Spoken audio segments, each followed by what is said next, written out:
All right, everybody. Terrence Popp here with another episode of Live from the Lair. And today, I'm going to be covering a subject that's going to piss off a lot of people, mainly women. And I'm going to go through all the stats and studies, and basically, we'll be covering the status of women in 2022. Now, I just got into, well, it was a couple days ago, I got into a big row on one of, on a page on Facebook. I usually go on there and I post on Facebook to all the MGTOW pages and groups that I'm a member of, my upcoming videos.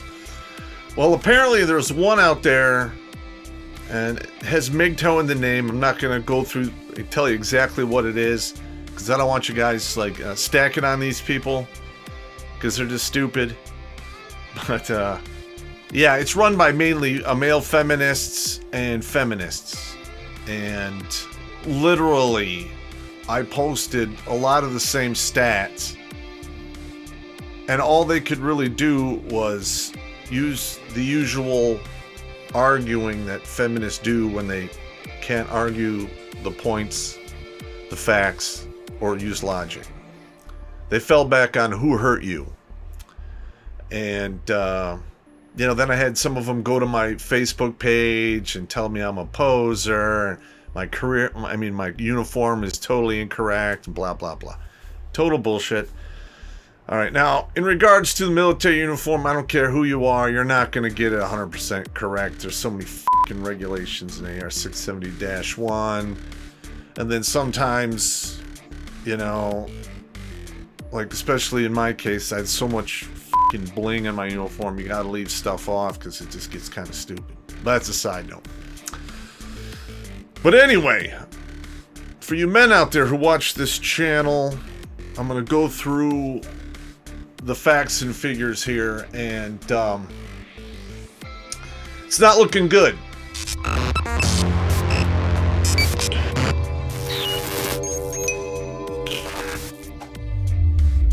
Have you ever wondered what a world run by leftoids would look like? It would be a living nightmare. All employees with a criminal record are now entered into the lottery. The winners are allowed the honor of sacrificing their lives to decrease CO2 emissions. People are okay with that? But it turns out that the best way to stave off Marxism is to mock it relentlessly and creatively with movies like Tag Conspiracy. And now, with only a 15 to 20% discharge error rate. Whistleblower Brett Mauser is back with his most hilarious and cinematic effort to date. And you can support free speech films like this by going to notsosane.com. Now let's do this! Rent or buy a copy today. A link is in the Meat Gazer box. All right, this is basically from the Census Bureau, May of 2021. The U.S. marriage rates reaches an all-time low. Now, this particular graph, the left side, when they start tracking this on this particular graph, is 1960. But this stat goes all the way back to 1867. So, as it stands now, according to this stat, let's see, we've got, I believe it comes down to 6.5 out of 1,000 are getting married. All right. So, historically, before feminists, were able to turn the government into their permanent baby daddy, they basically relied on the safety net of the men in their life. Okay, that's not really the case anymore, but yeah, it is absolutely insane. Okay, not to mention, divorce rates are between 50 and 60% inside 7 years. 80% of divorces are filed by women. Women get 85% of custody. When you back out the uncontested, it's really like 93% of the time they get custody of the kids. Overwhelming majority of child support, overwhelming majority of alimony, and what have you. It just goes on and on. All right. So, okay, here we go. Here's another one that is going to bite these women in the ass down the road. 2/3 of all student debt is held by women. All right. Now, student debt is not like any like credit card debt or car or house where you can bankrupt on that shit. You cannot escape this debt, and it is going to be an anchor around their necks until the day they stop sucking air. All right, now, I will say this. A lot of women go to college, take out debt for stuff that is not going to make enough money to pay that debt off in a reasonable amount of time. Okay, now in this particular article, it's aauw.org. They talk about the gender gap and the retirement gap. There's all of this fucking bullshit that they say is unfair for women, despite the fact that they have laws on the books, affirmative action, which benefits women who make up more than 50% of the United States population. That's somewhere between 51 and 52% from the numbers I checked last. Could be wrong, but I know it's pretty close, and it's close enough for government work. Okay, so they're not getting married. They're getting saddled with all kinds of crazy debt because they bought into the lie that they can get a decent job with a college education, despite the fact that the Democrats have shipped or authorized the shipment of a majority of our good-paying jobs overseas to be done by China, Vietnam, Cambodia, and the likes. It is absolutely insane.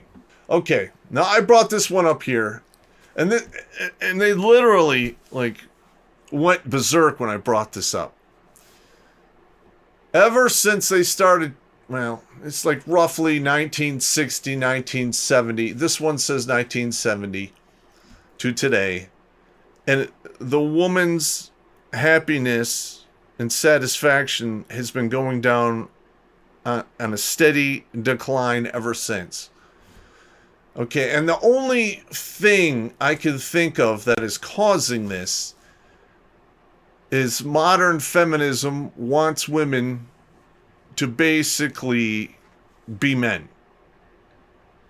They want them to, dominate the workforce, lead everything, make more money, what have you.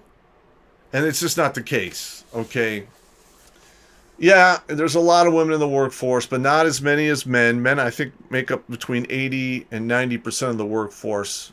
I'll check that stat moving down the road. Now, I'm not going to read this entire paradox of declining happiness to you, but I mean, you can read between the lines what's going on here. I've researched this for about an hour and a half today. It's the 1/27/2022,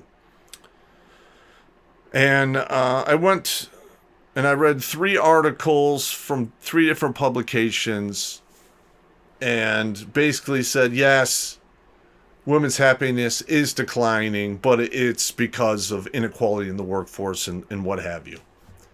Okay, it is an absolute just travesty of horseshit that they continue to throw this stuff at the women, the Western women out there, and they're buying it hook, line, and sinker. And a large majority of these women will never wake up. And the ones that do will wake up way too late. And we're talking they'll be north of 35. A lot of times it's 38 to 42, 45. And they realize, holy fuck, I'm going to have to do this for the rest of my life. There is no more easy mode. It's all on me. All right, next one. I also brought up the suicide rates. All right, now, as this is a pet peeve of mine, I am totally against any type of, well, let me correct this. I'm against making a permanent decision for a temporary problem.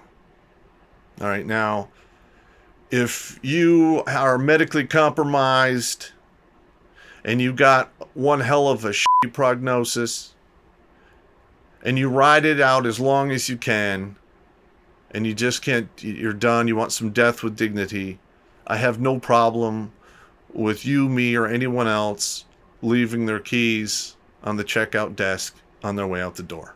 But up until that point, I'm not a fan. All right, now, men have been killing themselves at breakneck speed for well over half a century.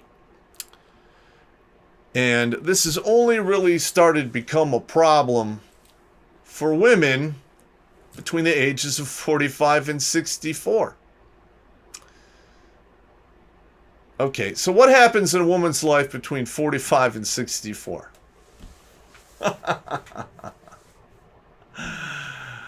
Well, that is when they realize, holy shit, I am going to have to do this for the rest of my life.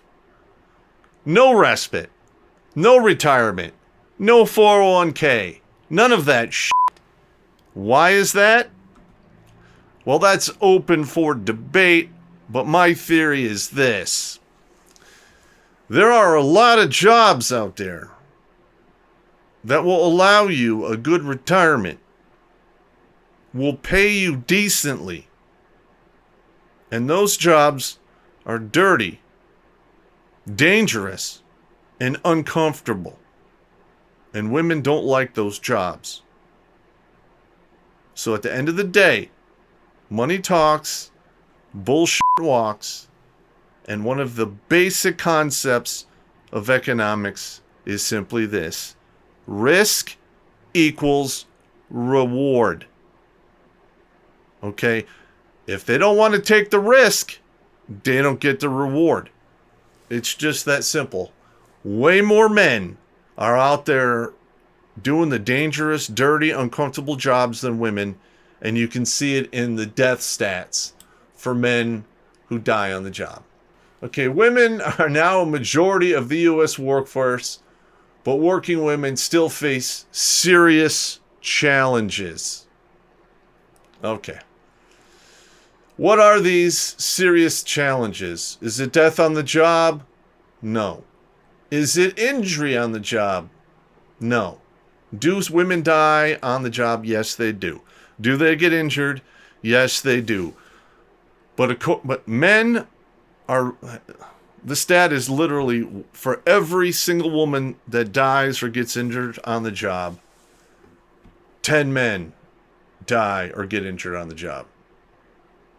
That is very, very damning. All right. Again, we come down to the risk equals reward. Now we fall into this employed but with low pay. All right. Now, why are they getting paid less? Because we have laws on the books that keep that from happening, but yet it does. Why is that? Could it have something to do with the fact that women drop in and out of the workforce when they have kids or what have you, or they stress out? I don't know. Could it have anything to do with that? Or the fact that women, on average, don't negotiate or hold out for the higher pay or ask for raises? Jordan Peterson had a whole lecture on this. You can go over there and check his stuff out. But yeah, and it's crushing these women. Here we go with the childcare conundrum. All right. Childcare is expensive. How do I know? Because I was married, and then I got divorced, and I had to pay for childcare above and beyond my child support payment, and I had to pay for medical insurance on top of that. So, what we're falling into here is women are having these kids. They're not working the dangerous, dirty, uncomfortable jobs, risk equals reward. And they're taking the safer jobs that pay less. Because basic economics Risk equals reward. The guy who was putting up high tension lines, who's been on the job for 10 years straight, maybe he calls in 6 to 10 times a year max, and he's getting rewarded because it's dangerous, it's high skilled work, he's got a track record, and he put in his dues. That is not happening on the other side of the equation, despite the fact that women are graduating from college in vastly greater numbers than men.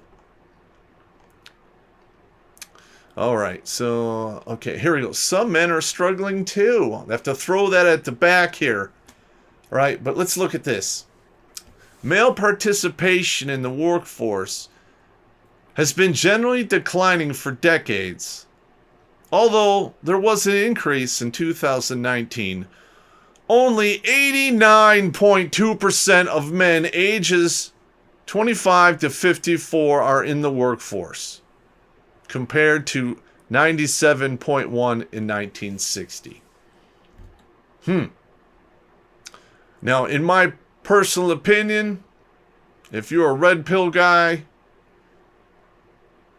and you want to drop out of the workforce and do your own thing, I highly advise you to do it. You only live once that you remember, and slaving away at some shitty-ass job is not my idea of spending your entire life. That's just my opinion. What the hell do I know? Next one. They love this one when I brought this up to the feminazis. Alcohol abuse. Alcohol consumption among women is on the rise. Okay, and this is 2021. This is in psychologytoday.com. So while men have had heavier drinking patterns historically, women's consumption of alcohol has increased in the past decades. Women with unhealthy alcohol use have a higher rate of psychiatric illness, notably mood and anxiety disorders. What's going on there? Could it have anything to do with, I don't know, not dealing with the stress at the workforce or at the workplace, despite the fact you're not doing the dangerous, dirty, or uncomfortable or the uncomfortable jobs, but you're still imploding. Why is that? What's going on here? Got to ask these questions, gentlemen. These are the stats. I'm just telling you. All right.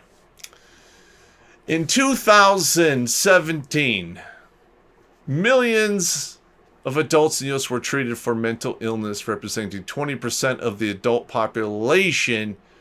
Yet the percentage of women being treated for mental illness was almost 50% higher than men.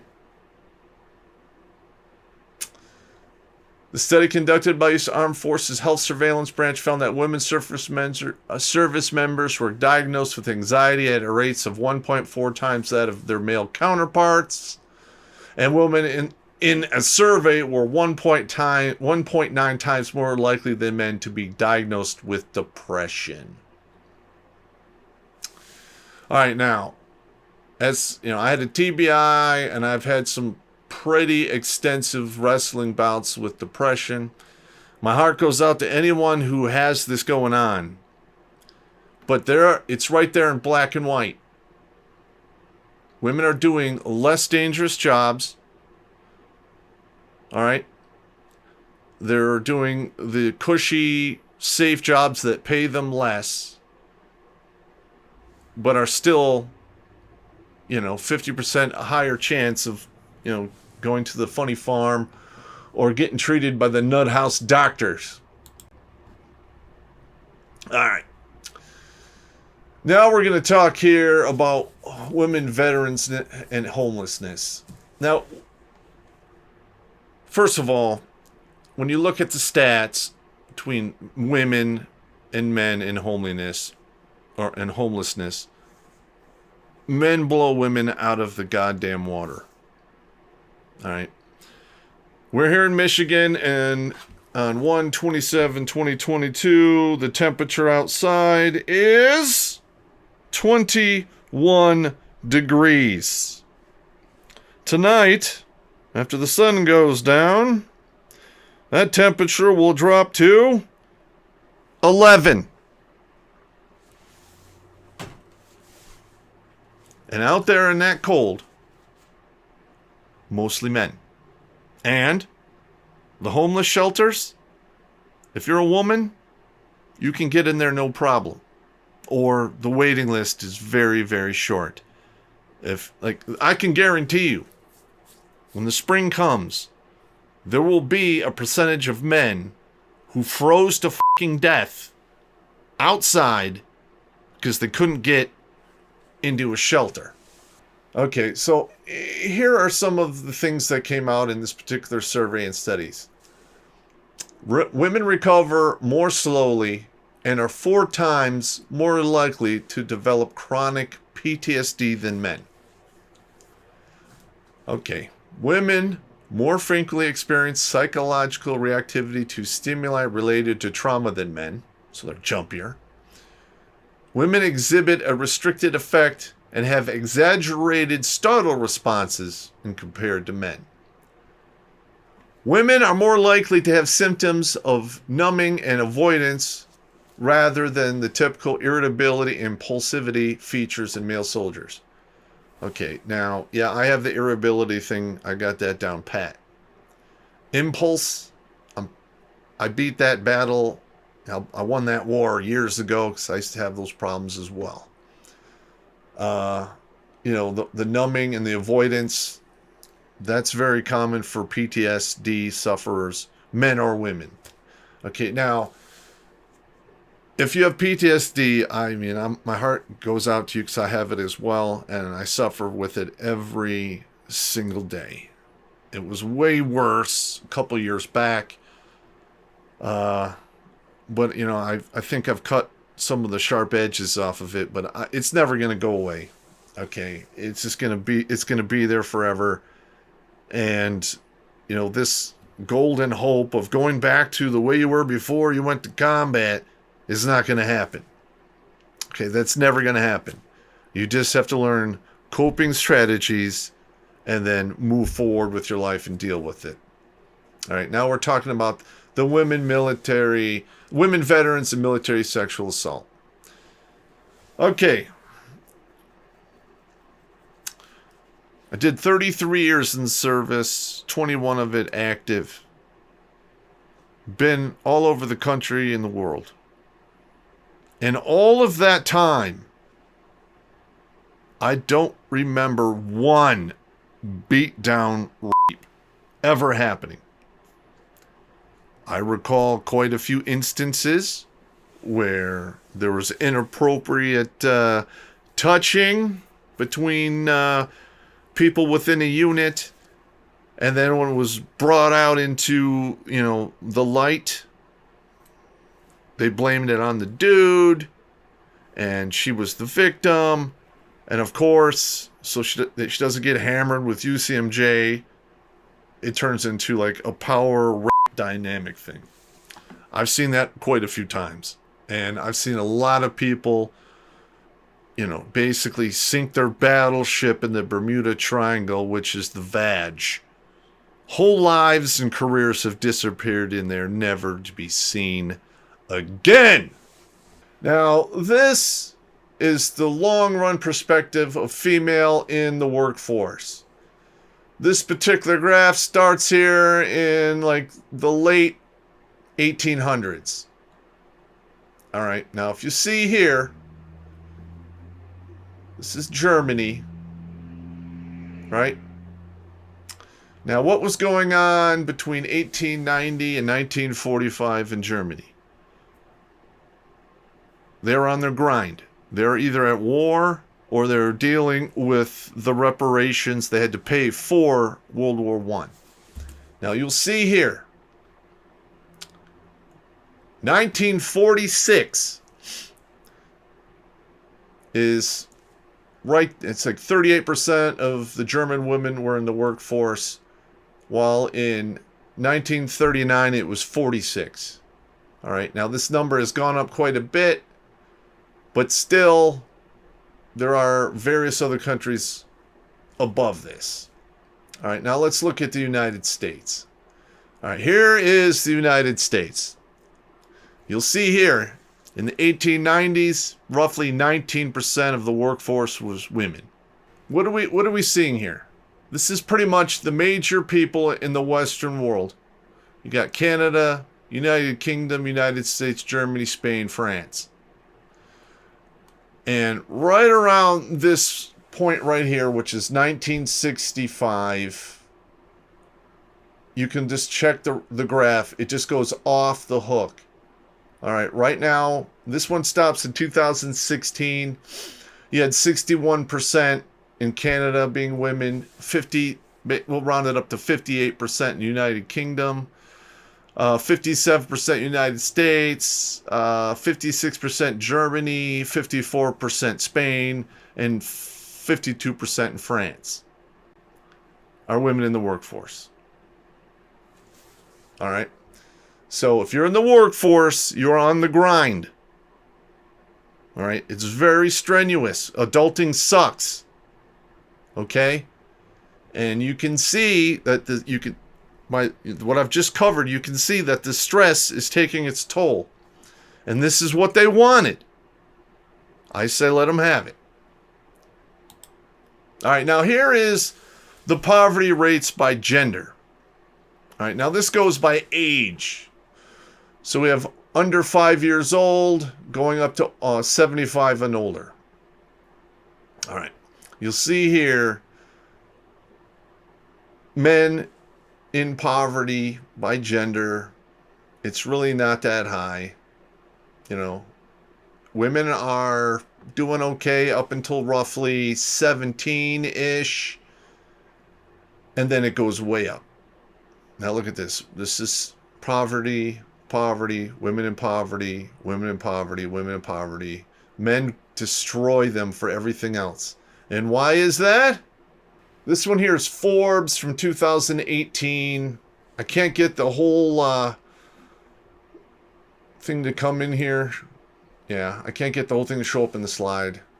It's basically fatal employment. Men are 10 times more likely than women to be killed in the work. All right. So what I said early on with risk equals reward, there it is right there. This graph is showing you the difference between risk and reward. If you take the risks and you put in your dues, the chances you will wind up in poverty are greatly reduced. All right. So if women want to beat this curve, they better start, stepping into the meat grinder like men do. Otherwise, it's never going to work itself out unless you give women free shit, which they already have enough of. You can check out my video, System Surfers, where I basically show you the cash value of all the benefits women get for having a vag and having kids. Okay, so this particular one was looking at 139 separate occupations in various industries. Okay, the safest workplaces are indoors, and the safest occupations frequently require education beyond high school. The most deadly occupations, on the other hand, are outside, often involving operating equipment. This largely drives the huge difference in workforce fatalities between men and women. Okay, now you see here, this picture here, this article is 3 years old, but these are fishing vessels. And what is that right there? Oh, that's fucking ice. That's right. So guess what? You get a crab pot, you hit a wave, you go over the side, you're fucking dead. Oh, that's right. And because there is physical differences between men and women, men are more suited for this job because they're stronger. Have more endurance. It is what it is. Those are facts on the ground. All right. So bottom line, what I'm doing here is all you dudes out there who are upset with the way the world is working, and trust me, I'm with you. But I've noticed this one fact while being here on this planet. Everyone here has to pay. Now it's up to you. Do you want to pay in the beginning, or do you want to pay at the end? A lot of men decide to pay in the beginning. They start careers, and they work those dirty jobs. They make decent money. They do that from like 18 to 58. And at the tail end, they don't have to pay anymore because they paid up front. Where women, on the other hand, they want the safe, cushy stuff. They really don't want to take the risks or put in the time, which is reflected in the statistics. This is not my opinion. And at the end of the day, when they're old, broken, they're going to have to pay. And that check usually comes across in the form of fucking poverty. Too bad, so sad. Stay fucking married.